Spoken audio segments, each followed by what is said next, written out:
Pada tahun 2020, di tengah hiruk-pikuk kehidupan di Tangerang, Irwan dan istrinya, Lana, menjalani kehidupan yang sederhana namun damai. Irwan bekerja di sebuah perusahaan, sementara Lana yang berasal dari Cirebon menjalani hari-harinya sebagai ibu rumah tangga yang penuh perhatian, mengurus rumah dan kebutuhan keluarga mereka. Namun, tahun itu tidaklah mudah bagi banyak orang. Pandemi dan krisis ekonomi yang melanda membawa gelombang pemutusan hubungan kerja di banyak perusahaan, dan Tangerang pun tak luput dari dampaknya. Irwan, tanpa peringatan, kehilangan pekerjaannya. Sumber penghasilan utama mereka mendadak lenyap. Di tengah kesulitan itu, Irwan berusaha bangkit dan mencari pekerjaan baru. Ia mengirim lamaran ke berbagai perusahaan di Tangerang, berharap mendapatkan kesempatan.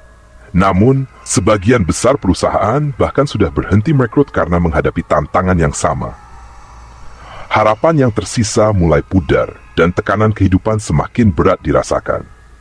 Situasi ini akhirnya mendorong Irwan dan Lana untuk duduk bersama, berbicara panjang lebar mengenai jalan keluar terbaik bagi keluarga mereka. Setelah mempertimbangkan dengan matang, mereka sepakat untuk kembali ke kampung halaman Lana di Cirebon. Mereka berharap bahwa di sana mungkin ada peluang baru yang bisa diraih untuk mendukung kehidupan mereka. Dengan tekad yang kuat, Irwan dan Lana meninggalkan Tangerang dan menetap di rumah orang tua Lana di Cirebon. Begitu tiba di kota itu, Irwan segera mencari cara untuk mendapatkan penghasilan. Setelah beberapa kali bercerita tentang kegelisahannya, paman Lana yang tinggal di Cirebon memberikan saran bijaksana. Ia menyarankan Irwan untuk mempertimbangkan menjadi pengemudi ojek online. Tren ojek online sedang berkembang, dan banyak orang di kota tersebut mengandalkan layanan ini untuk bepergian dan mengantar barang. Mendengar saran tersebut, Irwan mempertimbangkannya dengan serius. Meskipun bukan pekerjaan yang ia bayangkan sebelumnya, ia tahu bahwa di masa-masa sulit, segala kesempatan perlu dicoba. Dengan semangat baru, Irwan pun memutuskan untuk bergabung sebagai pengemudi ojek online di Cirebon. Perlahan, ia mulai menyesuaikan diri dengan pekerjaan barunya, merajutkan kembali asa yang sempat pudar di tengah krisis. Mendengar ide untuk menjadi pengemudi ojek online, Irwan dan Lana merasa bersemangat, bisa berharap menjadi titik awal yang baik bagi kehidupan mereka di Cirebon. Tanpa menunda waktu, Irwan segera mendaftarkan diri sebagai pengemudi ojek online. Namun, sebagai orang baru di Cirebon, ia menyadari pentingnya memahami jalan-jalan di kota itu agar lebih lancar dalam bekerja. Beberapa hari pertama, Irwan menyisihkan waktu untuk berkeliling, menjelajahi jalan besar hingga gang-gang sempit di berbagai penjuru kota. Dengan bantuan peta di aplikasi, ia mulai mengenal daerah-daerah yang ramai, serta titik-titik pertemuan yang sering menjadi lokasi pengantaran. Hari-hari pertama terasa cukup berat, terutama saat pesanan yang didapatkan hanya sedikit. Namun, Irwan tetap bersemangat dan menikmati setiap pesanan yang datang, sedikit demi sedikit mengenal rute di kota Cirebon. Pada malam Jumat, setelah seharian menerima beberapa pesanan, ponsel Irwan kembali berbunyi. Ada pesanan baru. Meski sudah cukup lelah, semangatnya kembali menyala. Irwan pun segera mengenakan jaket, meraih helm, dan menyiapkan motor di halaman rumahnya. Setelah memastikan ponselnya siap untuk navigasi, ia meluncur menuju lokasi pengambilan pesanan di sebuah rumah makan yang tertera di aplikasi.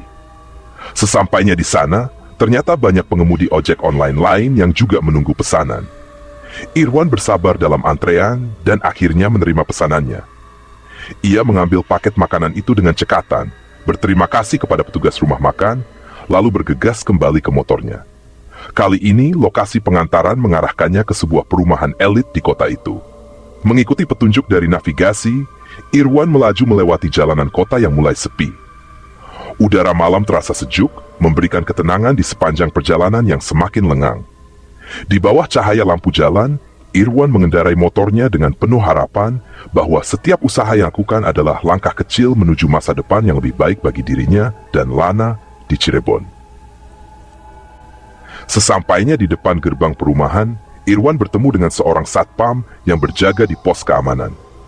Ia menyampaikan maksud kedatangannya untuk mengantarkan pesanan makanan ke salah satu rumah di perumahan itu. Satpam tersebut memeriksa Irwan dengan sopan dan memberikan petunjuk arah. "Mas, lurus saja, nanti ambil gang pertama di kanan, lalu belok kanan lagi di gang kedua. Rumahnya ada di ujung batas perumahan. kata satpam tersebut sambil tersenyum ramah. Irwan mengangguk dan mengingat-ingat arahan tersebut. Ia lalu melajukan motornya perlahan, memasuki kawasan perumahan yang tampak tenang dan teratur. Deretan rumah besar dengan halaman-halaman yang tertata apik memberi kesan nyaman, namun ada suasana sepi yang sedikit mencurigakan, seolah-olah perumahan ini tidak banyak dihuni. Setelah mengikuti petunjuk yang diberikan, Irwan akhirnya tiba di depan rumah yang tertera di aplikasi. Rumah itu besar dan megah, namun kesan sunyi yang menyelimutinya cukup mencekam. Terlebih karena perumahan itu begitu sepi pada malam hari, membuat suasana terasa berbeda dari biasanya. Irwan ragu sejenak mengamati bangunan besar di depannya yang tampak seolah menyimpan cerita tersembunyi.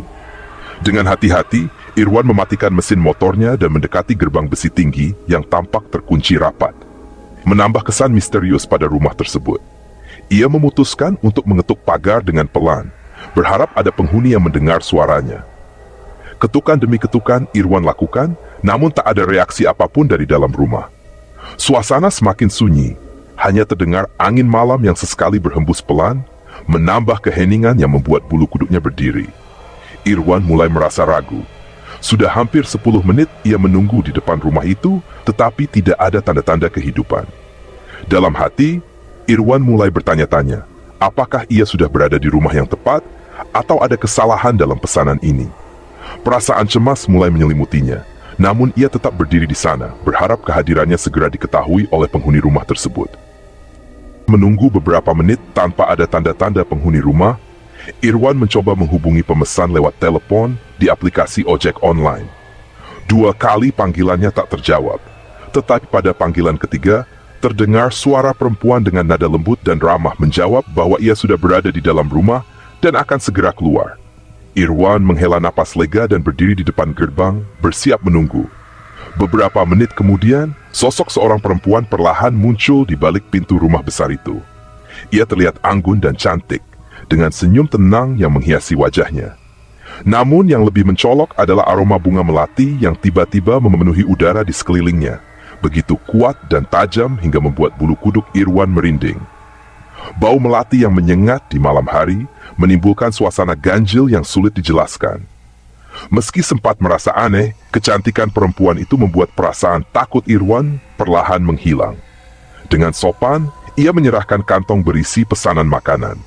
Perempuan tersebut menerimanya dengan senyum yang tak berubah, kemudian mengulurkan selembar uang Rp100.000 sebagai pembayaran. Menyadari bahwa ia tidak memiliki uang kecil untuk memberi kembalian, Irwan canggung meminta uang pas jika memungkinkan. Perempuan itu tersenyum dan mengangguk, lalu berbalik masuk ke dalam rumah. Ned berjanji akan segera kembali dengan uang yang sesuai. Irwan menunggu di depan gerbang, matanya sesekali melirik jam di ponselnya.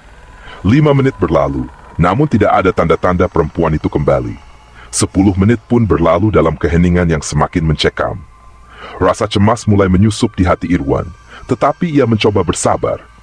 Namun saat 30 menit telah berlalu tanpa ada kepastian, Irwan merasa ada sesuatu yang janggal. Di tengah malam yang sunyi dan di depan rumah besar yang terasa semakin dingin dan kosong, keberadaan perempuan itu terasa semakin misterius. Ia memutuskan untuk memanggilnya kembali dengan suara agak keras. Suaranya menggema di antara bangunan-bangunan besar di perumahan itu. Namun tak ada jawaban. Gerbang tinggi dan kokoh di depannya tetap tertutup rapat. Perasaan dingin dan kegelisahan mulai merayap di punggungnya, membuatnya ragu apakah ia benar-benar telah bertemu seseorang atau hanya membayangkannya. Dalam heningnya malam itu, Irwan mulai mempertimbangkan untuk segera meninggalkan tempat tersebut, meskipun jawaban atas misteri malam itu tetap tak terpecahkan. Terus mengetuk dan menggedor pintu gerbang rumah besar itu dengan harapan ada penghuni yang mendengarnya.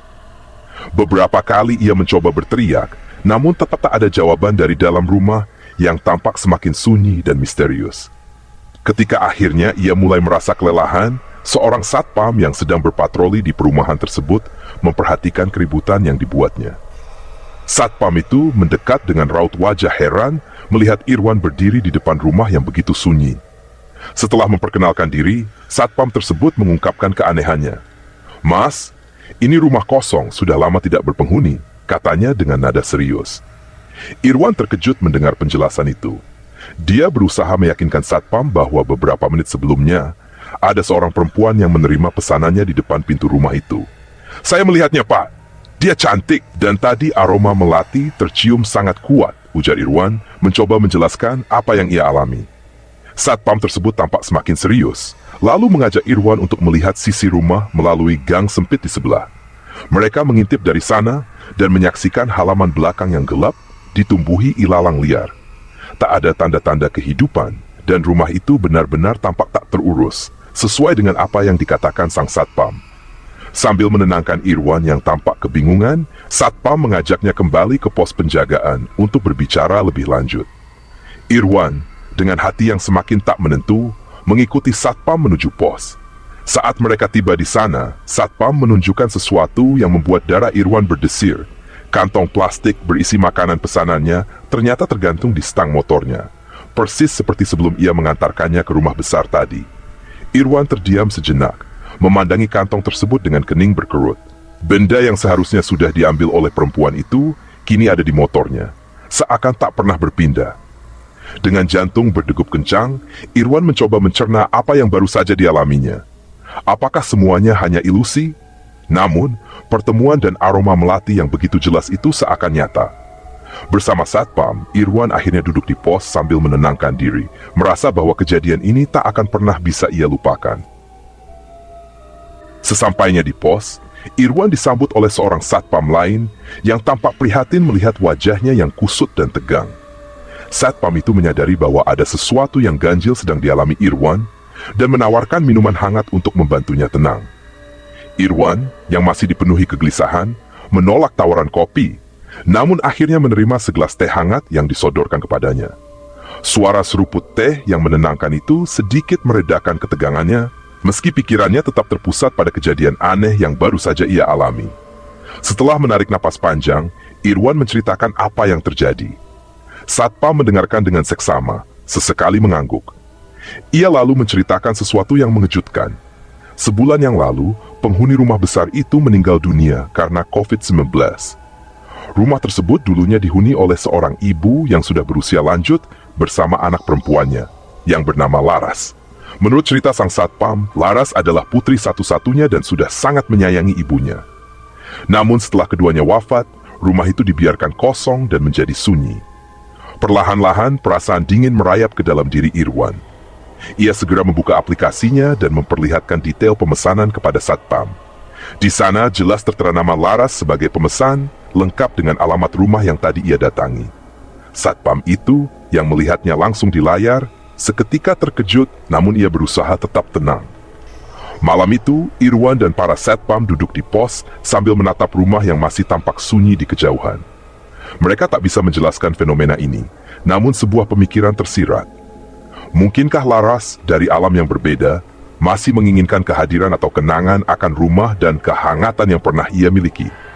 Dengan hati yang tak menentu, Irwan pun pulang, meninggalkan perumahan itu dengan perasaan campur aduk. Namun, meski tubuhnya terasa lelah, pesanan demi pesanan terus berdatangan tanpa henti. Irwan merasa ada sesuatu yang aneh, namun enggan terlalu memikirkannya, menganggapnya sebagai rezeki yang tak diduga. Teman-temannya yang sesama pengemudi ojek online mulai memperhatikan keanehan itu. Beberapa bahkan berseloroh bahwa Irwan sepertinya bersekongkol dengan aplikasi sehingga semua pesanan jatuh padanya. Irwan hanya tertawa dan terus melayani panggilan-panggilan yang masuk. Menjelang sore, rasa lelah mulai tak tertahankan. Namun, saat ia hendak menekan tombol untuk mengakhiri penerimaan pesanan, sebuah notifikasi baru muncul di layar ponselnya. Anehnya, notifikasi tersebut datang dari lokasi yang sama seperti pesanan terakhirnya semalam. Rumah kosong yang tadi malam menyimpan misteri dan menyisakan ketakutan dalam dirinya. Nama pemesannya pun masih tertulis Laras. Perasaan dingin menjalar kembali di punggung Irwan. Ia menatap ponselnya dengan jantung berdebar, merasa ada sesuatu yang tidak benar. Apakah ini hanya kebetulan atau ada sesuatu di balik semua ini? Dalam kebingungan, ia menutup aplikasi dan memutuskan untuk benar-benar menyudahi hari kerjanya. Tanpa menoleh lagi, Irwan memacu motornya pulang, meninggalkan segala keanehan dan pertanyaan yang menggantung di benaknya. Sesampainya di rumah, rasa lelah dan takut bercampur menjadi satu. Di benaknya masih tergambar jelas nama Laras dan rumah kosong itu. tak tahu harus mengadu pada siapa, Irwan hanya bisa duduk termenung, berharap semua ini hanyalah kebetulan dan tidak lebih dari sekadar mimpi buruk di tengah kesehariannya.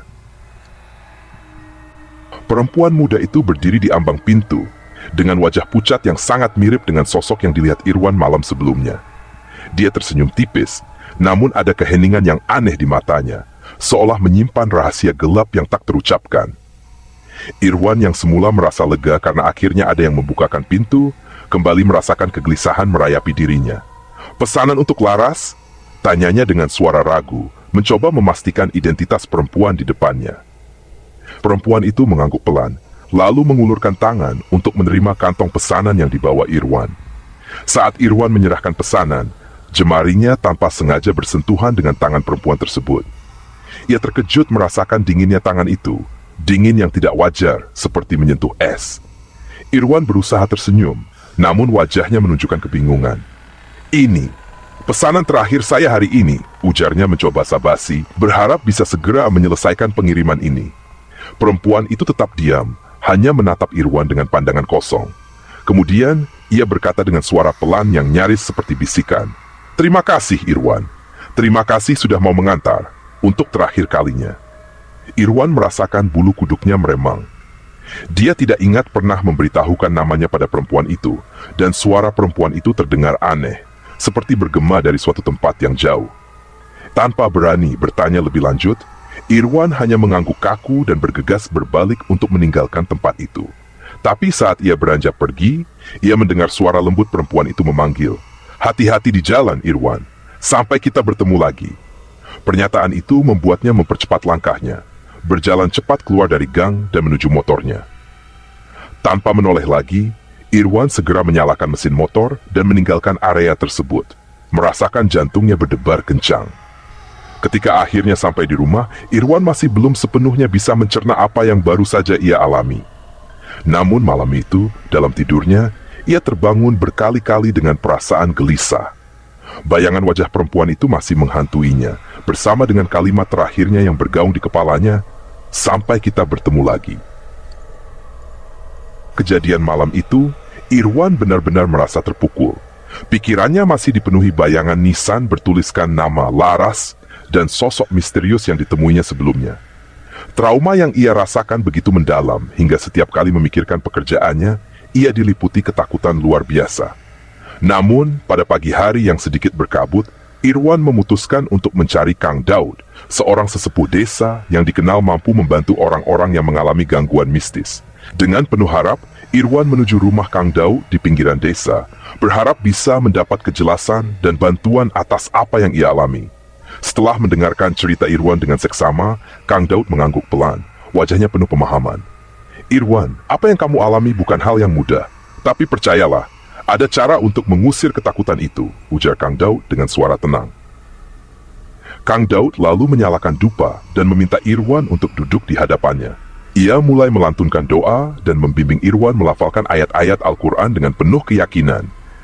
Mengajarinya gerakan-gerakan sederhana untuk menyegel tubuh dari energi negatif.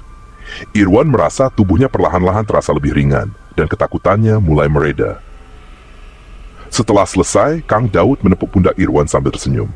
"Ingatlah, nak, hidupmu tak boleh terhenti hanya karena ketakutan. Jalanmu masih panjang, jangan biarkan rasa takut menghentikan langkahmu." Irwan mengangguk pelan, merasa lebih tenang. Ketika pulang, ia masih teringat akan kejadian malam itu. Tetapi berkat bimbingan Kang Daud, ketakutan yang semula menyelimuti mulai perlahan menghilang. Dengan semangat baru, Irwan memutuskan untuk terus menjalani pekerjaannya.